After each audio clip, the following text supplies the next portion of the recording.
All right, guys. So here we have the chapter 2, section 1. This is the visions assignment. And so what you're going to use is the table that's found on the last slide of the Smith and Marks presentation. And so, like, for place and year of birth, you're just going to put in, 1723 for Smith, and he was born in Scotland. Marks is 1818, and it's in Germany. Where were their education? Again, you can find it right here: University of Glasgow and Oxford, universities of Bonn, Berlin, and Jena. Their major works, so this is an inquiry into the nature and causes of the wealth of nations. You can just write wealth of nations if you want. And then for Marx, it's Das Kapital.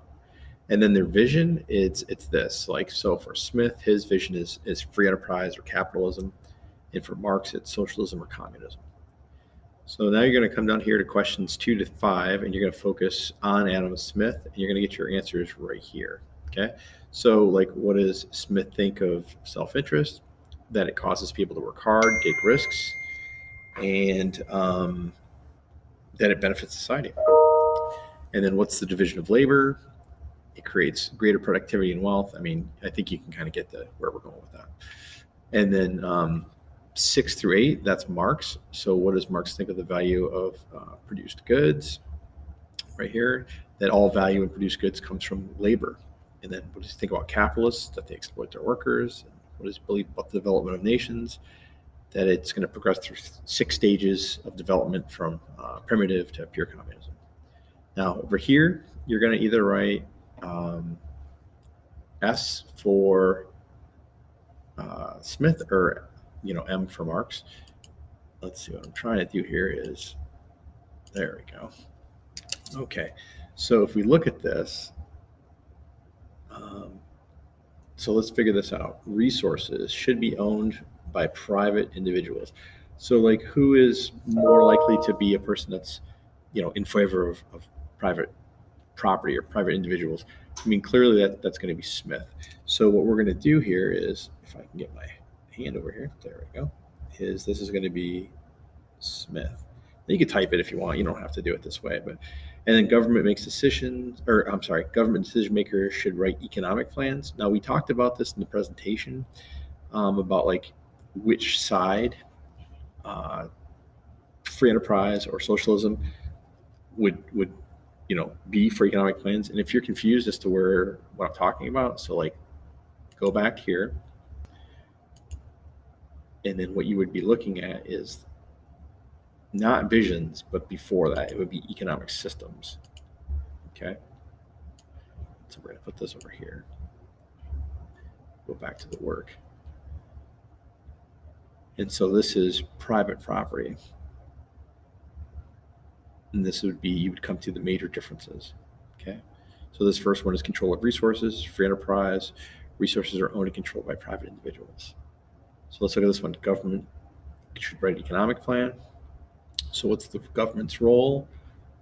Socialism, government can make decisions on what goods and services will be produced and how they're going to be produced. Free enterprise, just a small role for government. It doesn't make any decisions. That might not be the answer. Oh, here we go. Economic plans. Socialism, an economic plan can be created by the government that specifies the direction. So what we're going to do now is come back over here, and we'll put an M here. So Marx. Private property should be sacred. We know that private property is something that is important to Smith, so we'll go with that. Government should make decisions concerning the use of resources and the production of goods. Again, you can get that answer from looking through here. Okay, the differences between free enterprise and socialism. So the government should make decisions concerning the use. That would definitely be Marxism, socialism. Then we've got much attention should be given to distribute income away from high earners towards low earners. So this would be done through taxation, right? This wouldn't be something that Smith would have been in favor of. This would have been something that Marx was in favor of. Remember, Marx says that capitalists are stealing surplus value from labor. Government should own and control many resources. Again, that would be Marx, because private property is something that Smith believes in. Government should not attempt to control prices. That's definitely Smith. Smith is all about the invisible hand of the market. Then we have government should only play a small role in the economy. Marx would be the opposite of this, right? Smith is the guy who said that, hey, essentially, government should keep its hands off. Remember, this is that laissez-faire terminology we've used before.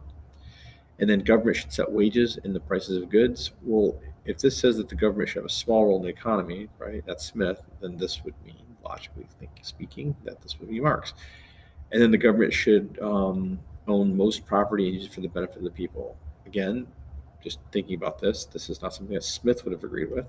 Okay, and that's where we get our answers. Now I have to undo this because otherwise it'll save it to my template, which is not what I want to do. But that's how you should get your answers. Sometimes people get this stuff mixed up. This is the chance for you to see the reasoning that you got it wrong and then not make the same mistake twice. Okay. You don't have to do 19, 20, 21, or 22. Okay. That's it. Thanks a lot, everybody.